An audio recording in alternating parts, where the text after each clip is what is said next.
Hello guys, welcome back to our channel. ना राहुल, मेरा नाम है अरुण, वाचिंग दिल्ली रिएक्शन।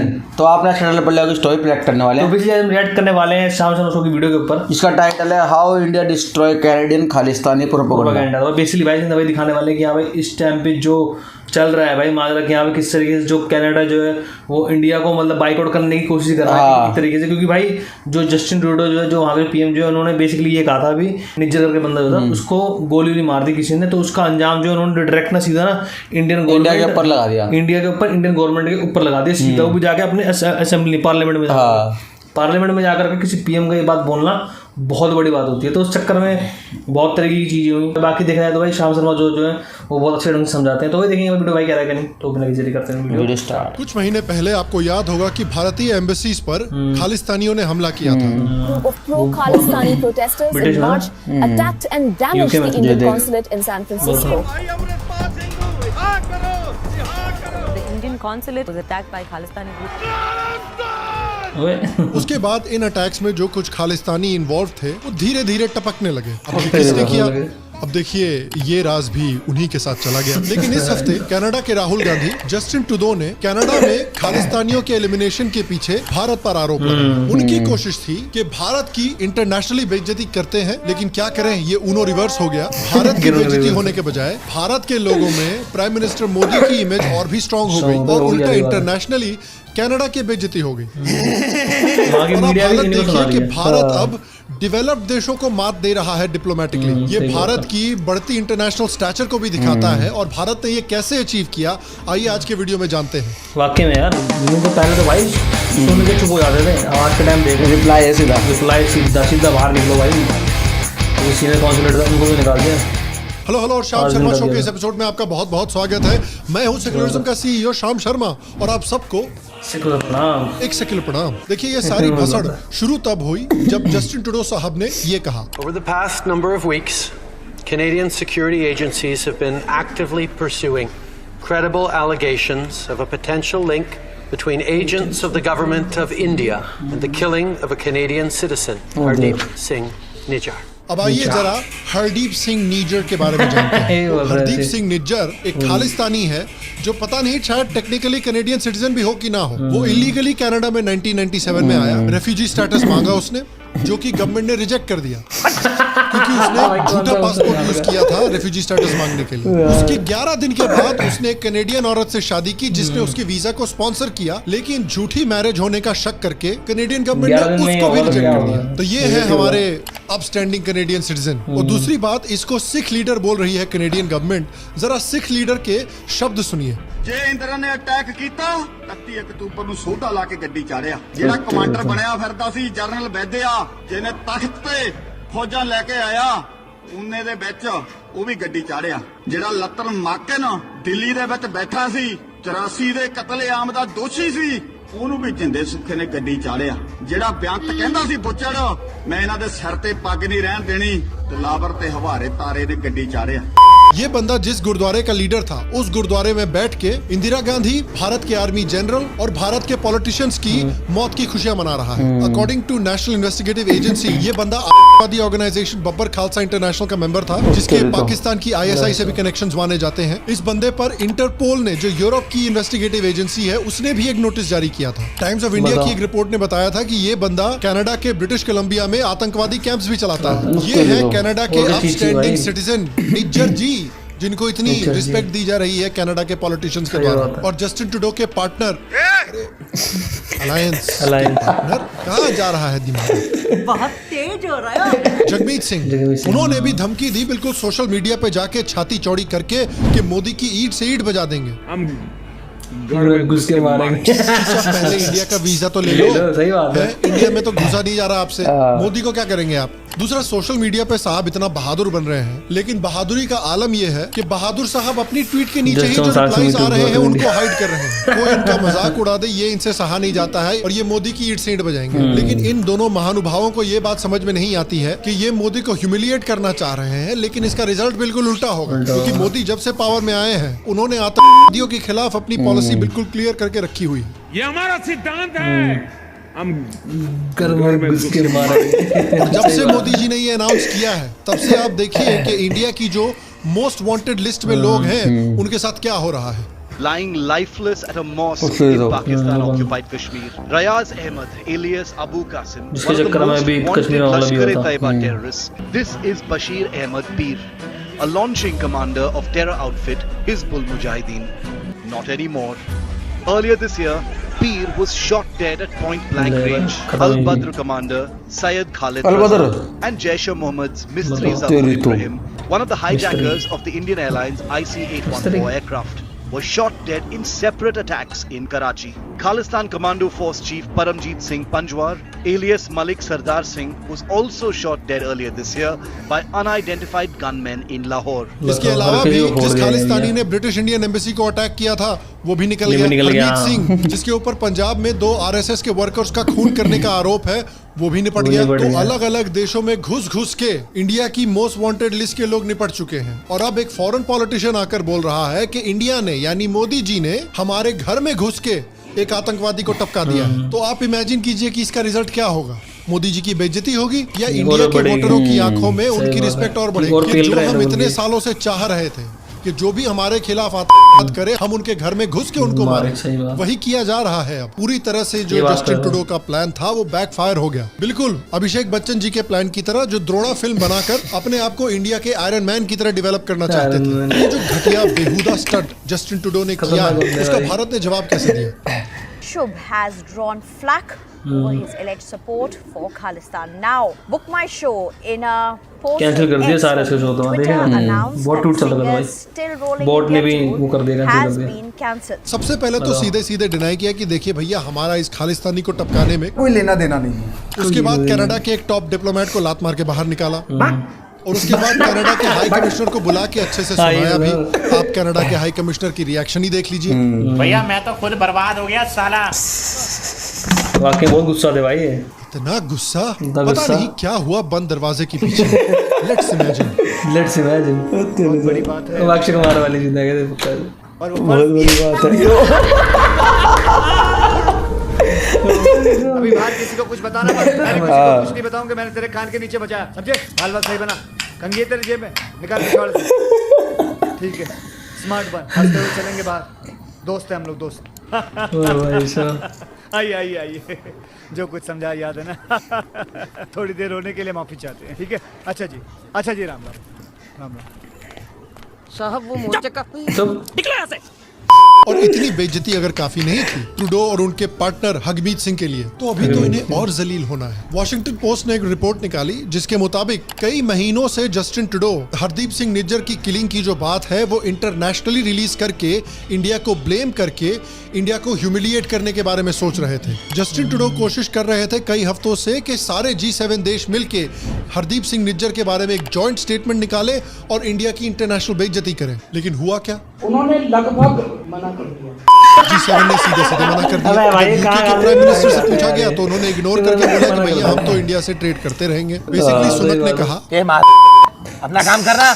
जब ऑस्ट्रेलिया से पूछा गया तो ऑस्ट्रेलिया ने बोला अबे तू चिल करना यार। तो बेसिकली ऑस्ट्रेलिया ने भी कहा अपना काम और अमेरिका ने तो एड्रेस ही नहीं किया, भारत का नाम तक नहीं लिया। और वैसे भी अमेरिका क्या बोलेगा यार। अमेरिका की इतनी लंबी हिस्ट्री है कि देश के बाहर दूसरे देशों में जा के लोगों को मारते आए हैं इतने सालों से, तो वो किस मुंह से बोलेगा कि अगर दूसरा देश आतंकवादियों को किसी दूसरे देश में जाके मार रहा है। तो इतनी बुरी तरह से जब बेइज्जती हुई, जब G7 के देशों ने ही उनको मना कर दिया, तब ट्रूडो साहब का भी स्वर बदल गया। बोलने लगे कि भाई हम इंडिया पे इल्जाम नहीं लगा रहे हैं। India, the government of India, needs to take this matter with the utmost seriousness. We are doing that. We are not looking to provoke बता दे क्यों पार्लियामेंट में कुछ और बोल रहे हैं। कनाडा का बंदा मारा गया, कनाडा में मारा गया है, कनाडा को हैंडल करना चाहिए, कनाडा को सीरियसली लेना चाहिए। इंडिया के क्या लेना देना इससे। मतलब ट्रूडो साहब ने ना कसम से राहुल गांधी लेवल की कैंपेनिंग की है बीजेपी की। पहले कहा कि इंडिया ने हमारे घर में घुस के हमारे आतंकवादी को मारा, इससे मोदी जी की पॉपुलैरिटी बढ़ गई, ऑपोजिशन डिमोरलाइज हो गई। उसके 2 घंटे के बाद फिर निकल के बोला कि देखिए नहीं हम इंडिया पे कोई इल्जाम नहीं लगा रहे हैं। मतलब बैक ट्रैक कर लिया जो स्टेटमेंट दिया था। खुद कमजोर लग रहे हैं और मोदी जी ताकतवर लग रहे हैं, इससे मोदी जी की पॉपुलैरिटी और बढ़ गई। तो आप समझिए ये क्या है। ये कनाडा के लिए एक बहुत बड़ी फॉरेन पॉलिसी एम्बैरेसमेंट है और इंडिया के लिए एक बहुत बड़ी डिप्लोमेटिक जीत है। और ये जो थप्पड़ पड़ा ना जस्टिन ट्रूडो के मुंह पे, ये थप्पड़ बड़ा अच्छा है क्योंकि उसकी जो गवर्नमेंट है वो बहुत सालों से खालिस्तानी एक्सट्रीमिस्ट को अपीज करती हुई आ रही है। इनफैक्ट ट्रूडो के परिवार में ये खानदानी प्रॉब्लम है। ट्रूडो का जो फादर था पियर ट्रूडो, उसने 1982 में खालिस्तानी आतंकवादी तलविंदर सिंह परमार को भारत को एक्स्ट्राडाइट करने से मना कर दिया था। ये परमार जो है ये बब्बर खालसा आतंकवादी ऑर्गेनाइजेशन का लीडर था और ये वही परमार है जिसने 3 साल के बाद 1985 में एयर इंडिया की कनिष्क प्लेन की बॉम्बिंग की थी जिसमें 250 से ज्यादा मारे गए थे लोग, जिसमें मेजॉरिटी कैनेडियन सिटीजंस थे। ये कनाडा का सबसे बड़ा टेरर अटैक था। अगर इसको 1982 में एक्स्ट्राडाइट कर दिया होता तो शायद ये आतंकवादी अटैक नहीं होता कभी। 2014 में जब ये नया प्राइम मिनिस्टर बन के आया था ट्रूडो, तब इसने लिबरल सिख कैंडिडेट्स को खालिस्तानी सिंपैथाइजर से रिप्लेस करना शुरू कर दिया था अपनी गवर्नमेंट में। Kashmir Dhaliwal. Liberal Party, especially Justin, is in bed with the extremist and fundamental groups. That's why I decided to leave Liberal Party. The dissidents say a popular candidate, businessman Baj Dahan, was pushed out of the race by the party leadership in favor of Harjit Sajjan. Rajinder Bela is one of many who say the WSO speaks for hardcore Sikh nationalists trying to carve a Sikh state out of India. हाल में भी पिछले कुछ सालों और महीनों में हमने देखा है कि किस तरह से खालिस्तानी एक्सट्रीमिज्म बढ़ा है। हमने देखा है कि कनाडा में किस तरह से खुल्लम खुल्ला रेफरेंडम 2020 हुआ है जो भारत के टुकड़े टुकड़े करना चाहता है। हमने देखा है कि एक elected Indian prime minister Indira Gandhi के असैसिनेशन को कैसे खुल्लम खुल्ला कनाडा में सेलिब्रेट किया गया है। गोली मार रहे इंदिरा गांधी को। ये देख कनाडा के अंदर हो रहा है खुल्लम खुल्ला। नाम के एक बैंड एक्सट्रीमिस्ट ऑर्गेनाइजेशन का जो लीडर है गुरपतवंत सिंह पन्नू, वो ओपनली कनाडियन हिंदूज को धमकी दे रहा है। Indo-Canadian Hindus, you have भाई ये नहीं दिख रहा है क्या वो वहाँ की Canada and Canadian Constitution.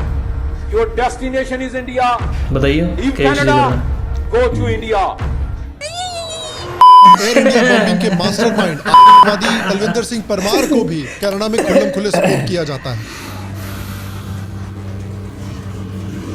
और इंडिया ने बार बार कनाडा को रिक्वेस्ट किया है, कनाडा से कहा है कि आप एक्शन लीजिए इन लोगों पर, लेकिन घंटा कुछ नहीं किया है ट्रूडो ने। एक बड़ा रीजन उसके लिए ये भी है कि ट्रूडो की जो गवर्नमेंट है वो फुल मेजॉरिटी में नहीं है। ट्रूडो ने एक कोalition गवर्नमेंट बनाई है जिसका एक बड़ा पार्टनर है न्यू डेमोक्रेटिक पार्टी NDP, जिसका लीडर है खालिस्तानी सिंपैथाइजर जगमीत सिंह, भगमीत सिंह, जिसकी पार्टी को खालिस्तानियों का बहुत सपोर्ट मिलता है। जब जस्टिन ट्रूडो इलेक्ट हुआ था तब उसने 4 सिखों को अपने कैबिनेट में लिया था, जिसमें से एक का नाम था हरजीत सिंह सज्जन, जिसके ऊपर खालिस्तानी सिंपैथाइजर होने का आरोप है। और जब वो इंडिया आया था एक ऑफिशियल टूर पर, तब पंजाब के चीफ मिनिस्टर अमरिंदर सिंह ने उससे मिलने से भी मना कर दिया था और कहा था कि मुझे खालिस्तानियों से मिलने में कोई इंटरेस्ट नहीं है। खालिस्तानी अटवल को भी ट्रूडो अपने साथ ऑफिशियल कैपेसिटी में इंडिया टूर पर लेकर आया था। तो खालिस्तानियों को तो ये रेड कारपेट बिछा के बैठे हुए हैं, लेकिन जब इंडिया के लोग कनाडा में वीजा के लिए अप्लाई करते हैं तो देखिए उनको कैसे ट्रीट किया जाता है। Canada has also denied visas to members of our services about which we do not talk about and I don't wish to talk about, including very senior people who have served in these services. Canada, while asking for visa application, demands that these security personnel should inform the Canadians of the places where they have served. Yes. और इस देश की government की hypocrisy देखिए आप कि ये India की अलेजेड इंटरफेरेंस पे इतना हल्ला मचा रहे हैं, पाकिस्तान की तरह ही रा की साजिश चिल्ला रहे हैं। लेकिन कनाडा के ऑपोजिशन लीडर ने कहा कि जब चाइनीज इंटरफेरेंस हो रही थी कनाडा में, तब ट्रूडो का मुंह बंद हो रखा था। I do find it interesting that he knew about vast foreign interference by Beijing for many years at the same time as Beijing had kept 2 Canadian citizens hostage, and he said nothing and he did nothing. Just very, very interesting that was the approach he took in that case. इनको foreign interference से इतनी problem है, लेकिन Canada ने America के 2003 में Iraq के illegal invasion को बहुत सारा मिलिट्री सपोर्ट भी दिया था। तब कहाँ चला गया फॉरेन इंटरफेरेंस भैया? ये कहते हैं कि ये एक्स्ट्रा जुडिशियल किलिंग्स के खिलाफ है, लेकिन जब अमेरिका ने अल कायदा के अल जवाहिरी को मारा था, वो भी एक एक्स्ट्रा जुडिशियल किलिंग थी जिसको ट्रूडो ने सपोर्ट किया था। तो एक एक्स्ट्रा जुडिशियल सही है, दूसरा एक्स्ट्रा जुडिशियल गलत है। कसम से अगर अल जवाहिरी ने ट्रूडो के लिए वोट किया होता ना, तो ये निकम्मा उसको भी सपोर्ट कराता। कनाडा की गवर्नमेंट कहती है कि वो फॉरेन इंटरफेरेंस के खिलाफ है, लेकिन इंडिया में फार्मर्स प्रोटेस्ट के समय पे क्या कर रहे थे ये लोग? Canada will always stand up for the right for peaceful protest and for human rights around the world. और खुद के उसमें क्या करा है? To denounce the violent response to these peaceful protesters.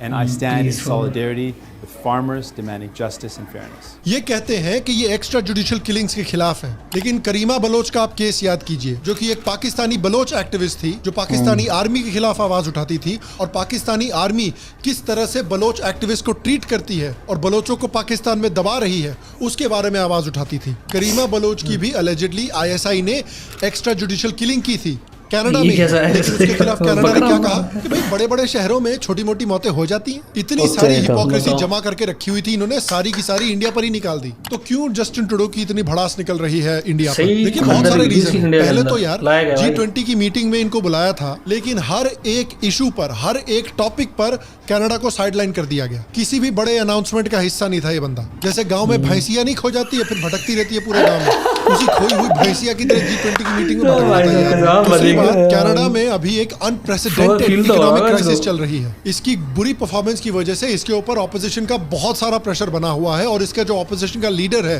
Peer Poilievre, वो पोल्स में बहुत तेजी से आगे बढ़ रहा है। और जिस दिन इसने इंडिया पर उंगली उठाई है वो कैनेडियन पार्लियामेंट का पहला दिन था। उसने सोचा कि भाई मेरे ऊपर सब लोग अटैक करेंगे कि इकोनॉमी इतने गड्ढे में क्यों है, तो हम ये नकली हवा क्रिएट कर देते हैं, 4-5 दिन तक कम से कम हमको इत्मीनान मिल जाएगा। और तीसरा जो मैंने कहा कि इसके ऊपर इसके कोलिशन पार्टनर्स का भी बहुत प्रेशर है, खासकर इसका जो एक बड़ा पार्टनर है NDP और उसका लीडर हगमीत सिंह, जिसको खालिस्तानी सिंपैथाइजर्स का बहुत सपोर्ट मिलता है। और इतना इन्फ्लुएंस है खालिस्तानियों का कैनेडियन गवर्नमेंट में कि 2018 में कैनेडियन गवर्नमेंट ने एक public terror threat report create की थी, जिसमें सिख एक्सट्रीमिज्म और खालिस्तानी एक्सट्रीमिज्म को as a clear terror threat दिखाया गया था। लेकिन 2019 में पार्लियामेंट्री इलेक्शन के बाद खालिस्तानियों के प्रेशर में सिख एक्सट्रीमिज्म शब्द और खालिस्तानी एक्सट्रीमिज्म शब्द दोनों को इस रिपोर्ट से निकाल दिया गया। बहुत लोगों का मानना है कि ये जगमीत सिंह के प्रेशर की वजह से हुआ। और जगमीत सिंह वही है जिसने 2015 में एक प्रो भिंद्रन वाले रैली भी अटेंड की थी, जहां पर उसने एक स्पीच भी दी थी। खैर, कनाडा कितने गड्ढे में जा रहा है ये तो हम सब देख रहे हैं। इंडिया की किस तरह से इस सिचुएशन में जीत हुई है उसके बारे में बात करते हैं। देखिए, जितनी बुरी तरह से आपके परिवार की बेइज्जती होती है जब उनका लौंडा रोडीज पे जाके जलील होता है,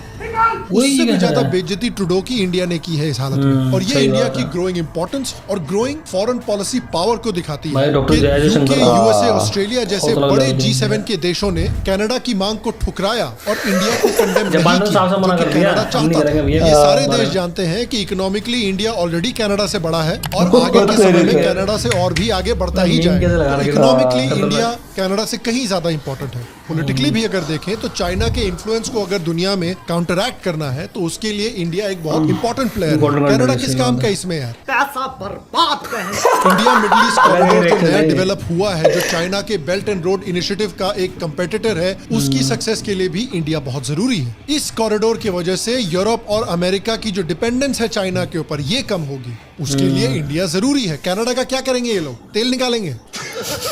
और इंडिया ने अपने आप को इस इंपॉर्टेंस की पोजीशन में अपने इकोनॉमिक ग्रोथ, पॉलिटिकल स्टेबिलिटी और बहुत स्मार्ट फॉरेन पॉलिसी की वजह से डाला है कि आज के समय में G7 के मेंबर्स एक डेवलप्ड कंट्री के बजाय इंडिया को सपोर्ट कर रहे हैं। ये जियोपॉलिटिक्स में एक बहुत बड़ी बात है और सारी डेवलपिंग कंट्रीज के लिए ये एक बड़ी अचीवमेंट है। और कनाडा और खालिस्तानियों के मुंह पे एक बहुत बड़ा थप्पड़ भी है। मतलब ही नहीं।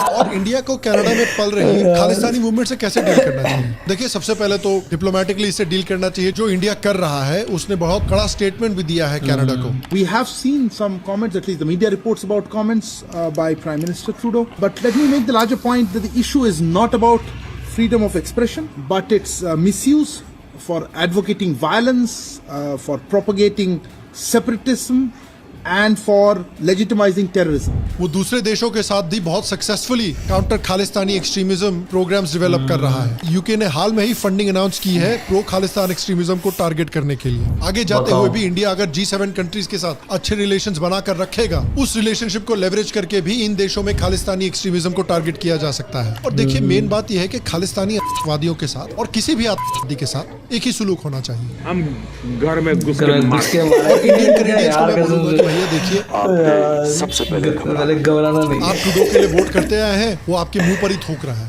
जो लोग आपको मारना चाहते हैं उसको सपोर्ट कर रहा है। आपको सोचना है आगे जाते हुए कि आपके फ्यूचर के बारे में, आपकी जिंदगी के बारे में कौन सी पॉलिटिकल पार्टी को फिक्र है, ट्रूडो को या किसी दूसरी पॉलिटिकल पार्टी को। बाकी मैं आपसे पूछना चाहता हूँ कि ट्रूडो से और खालिस्तानी मेनेस से इंडिया को डील करने के लिए क्या स्टेप्स लेने चाहिए, क्या डिप्लोमेटिक कदम उठाने चाहिए, नीचे कमेंट सेक्शन में मुझे जरूर बताएं। बाकी अगर आप इंडियन फॉरेन पॉलिसी किस तरह से चेंज हुई है उसके बारे में वीडियो देखना चाहते हैं तो उस पर बहुत डिटेल वीडियो हमने यहाँ पर या यहाँ पर बनाया है, आप क्लिक करके देख सकते हैं। मैं आपसे अगले एपिसोड में मिलूंगा और तब तक स्वस्थ रहें, सुखी रहें, फिर मिलेंगे और आप सबको तो भाई देखा था वीडियो काफ़ी अच्छी लगी देखने में। और वही वाकई में देख, इन्होंने जिस तरीके से बोला लास्ट में कि हाँ भाई आपको क्या लगता है कि इस चीज़ को और जागरूक करने के लिए क्या करना चाहिए, तो मेरे हिसाब से ना भाई देख, हमारी पॉपुलेशन है बहुत बड़ी, ठीक है ना, जो जो कांड इन्होंने कर रखे हैं, जैसे कि बम ब्लास्ट करवा रखा, क्या बोलते हैं, प्लेन को जो क्या उड़ा रखा था इन्होंने दुनिया भर का, ठीक है, और भी बहुत तरह की जो आतंकवादी जो गतिविधियाँ जो कर रखी है ना, टेररिस्ट जो कर जो रखी है, उस चीज़ को ना ज़्यादा फैलाना चाहिए, ट्विटर पे हो जाए, बाकी जगहों पर ना, मतलब कि फैलाना चाहिए तो ज़्यादा। इनका ये सिस्टम हो रखा है कि भाई आप खालिस्तानी को मारो। अब यार वहाँ की जब जो वो है सरकार, जब वही उनकी सपोर्ट से खड़ी हुई है, क्या कर सकते हैं, तो वो भी क्या कर सकता है इसमें। और बताओ ना, मतलब उनको समर्थन है, एक पार्टी जो एनडीपी जो है उनको, उनका पूरा समर्थन है, जबकि उनका जो लीडर जो है वही खालिस्तानी सपोर्टर है, बहुत तगड़े लेवल का। अरे तगड़ा लेवल का, खुला बोल रहा है कि हिंदू वापस चले जाओ। वो कौन ना, वो क्या पन्नू जो पन्नू, बताओ। तो भाई वो चीज़ क्या बोलते हैं, जो क्या कैनेडियन जो गवर्नमेंट जो वहाँ की मीडिया जो, उनको क्या बोलते दिख नहीं रहा है, और हम तो हिंदुओं को सीधा क्या बोलते हैं यार टारगेट कर रहे हैं। ये कहते हैं कि हाँ भाई तुम वहाँ बोल रहे हो ना, तो तुम्हारे को तो इंडिया आके बोलो, इंडिया आके एक बार ये चीज़ बोल के वो दिखाओ। और क्या, और सबसे बड़ी मेन चीज़ तो ये है ना कि यार देख, जब बात इंडिया की है और खालिस्तान की, कनाडा की है, तो इसमें हिंदू कहाँ से आए थे, मुझे तो समझ नहीं आता यार। तो ये चीज़ समझ नहीं आ रही कि भाई तुम्हारा क्या प्रूफ है कि इंडिया मार रहा है उनको, और क्या पता पहले की दुश्मनी हो उनकी, और क्या पहले की दुश्मनी हो। और मेन चीज़ तो ये है ना देख, इनका मानना ये है कि जब पाकिस्तान जब बना ना अलग से, तो हमको भी खालिस्तान क्यों नहीं दिया गया। तो भाई जब लिया किसने, मुसलमानों ने लिया ना, एक तरीके से उन्होंने लिया, तो उनसे जाके लड़ो ना, पाकिस्तान से जाके लड़ो, मुसलमान से मत लड़ो, पाकिस्तान से जाके लड़ो, क्योंकि सबसे बड़ा हिस्सा पंजाब का वो पाकिस्तान के पास ही है। हाँ। सबसे बड़ा हिस्सा यहाँ तो 43, 40, 42 या 40 उसके 40% के आसपास है, 40% के आसपास है। तो उनसे जाके लो ना, हमसे क्यों लेना है। हमसे इसलिए लेना है क्योंकि भाई दिक्कत ये ना कि हम डेमोक्रेसी में आते हैं, हम सुन लेते हैं, हमारे फ्रीडम स्पीच है, वहाँ तो गोली मारेंगे, सीधा गोली मारेंगे, टाट पे सारा काम खराब हो जाएगा। ये वही वाली बात है, जो खालिस्तानी है ना, वो बाहर बैठ के बोल रहे हैं। इंडिया के अंदर पंजाब रहते हैं ना, वो आधे से ज्यादा सपोर्ट नहीं करते। वो देखना उस टाइम के जो सीएम थे वो मिले भी नहीं बताना। तो यही चीज़ है देख भाई, ऐसे बंदे भी हैं जो प्रॉपर सिख जो है ना, जो बिल्कुल मानते हैं कि यहाँ पे भारत से जुड़ा हुआ है, जैसे कि सिख रेजिमेंट के लोग हो गए, बड़े बड़े जो हो गए, जो बिल्कुल अपने आप को इंडियन मानते, जो मानते कि हमारा नाता है, वो कभी नहीं बोल सकते भाई इन चीज़ों के बारे में। ये इनका अलग ही सिस्टम चल रहा है बेसिकली। देखा है ना, इनको वाकई में ना फंडिंग चलती है इनके पाकिस्तान की तरफ से, और कुछ काम नहीं है इनका यार। अभी बोल देते हैं, यहाँ पर दिक्कत करवा देते हैं। अभी देखा नहीं अमृतपाल को कितनी फंडिंग हुई है, बता कितनी ज़्यादा हुई थी। वो तो शुक्र है, वो एक दुबई में ट्रक ड्राइवर था, बताओ, और उसके पास यहाँ पे कितनी गाड़ी आगे भाई चलते थे उसके। और बताओ इतने सारे दिखा रखे हैं, और ये निज्जर का बता रहे हैं कि हमारा कैनेडियन है। अब जब वो कैनेडियन बंदा है तो फिर खालिस्तान के लिए क्यों लड़ रहा है, ये सोचने वाली चीज़ नहीं है। तो भाई उन्होंने जब देख रखा है कि यहाँ भाई इतनी सारी गतिविधियाँ कर रखी है, बता वहाँ पर रैलियाँ हो रही हैं, इसके अंदर इंदिरा गांधी को यार उसको गोली मार के दिखा रहे हैं, मतलब फ्रीडम ऑफ स्पीच ऐसी लेवल की होती है क्या। और यार मतलब सबसे मेन बात तो ना ये है कि यहाँ भाई जिस बंदे ने बम ब्लास्ट करा इंडिया के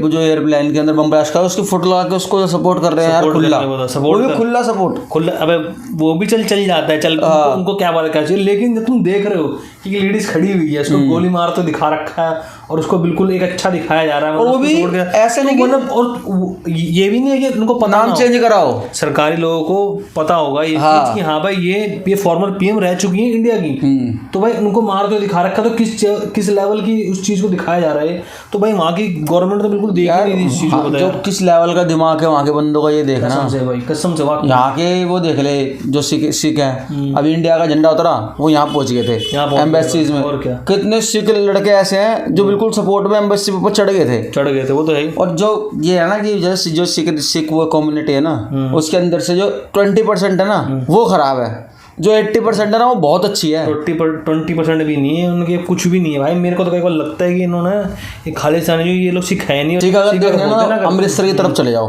इतने बढ़िया है सिख यार, पता ढंग से जितना इंडिया को इतना मानते हैं वो है सिख। इंडिया को मानते हैं यार, सिख रेजिमेंट है दुनिया भर की, सबसे ज्यादा कब से बिल्कुल मतलब लड़ते हुए आए हैं, बड़े बड़े योद्धा सिख रेजिमेंट ने लड़े हैं और ऐसी जगह जीती है, देश के लिए सबसे आगे आगे खड़े रहते हैं। तो तुम खुद सोचो ना कि एक छोटे से हिस्से के लिए क्या करेंगे, जबकि पूरा देश तुम्हारा है।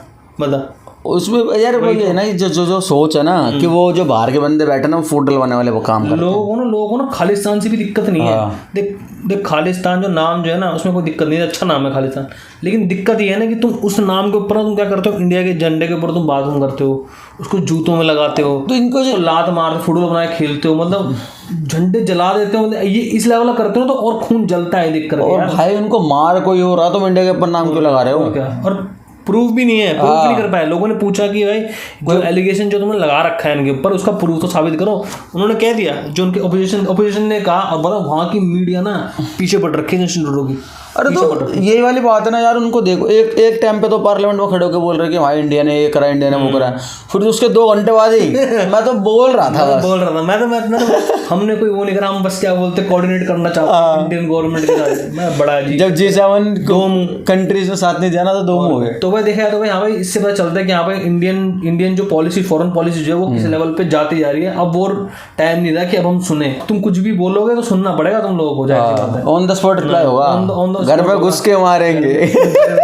मीम बड़े अच्छे लगाते हैं यार, शाम से ये चीज होती है, मतलब यार हंसी में ना एक सीरियस हो गई मजा ले जाते हैं कि देखे ना इंटरेस्ट बनाए थे, बंदी ना हो, मन करता है कि 2-3 घंटे का होगा। तो मैं देखा वीडियो काफी अच्छी लगी देखने में, तो आयो वीडियो अच्छी लगी सब्सक्राइब करें, वीडियो को लाइक करें, शेयर करें, कमेंट करें, कमेंट करके मुझे बताएं कि आपको इस वीडियो में कौन सी स्टाइल बनाई।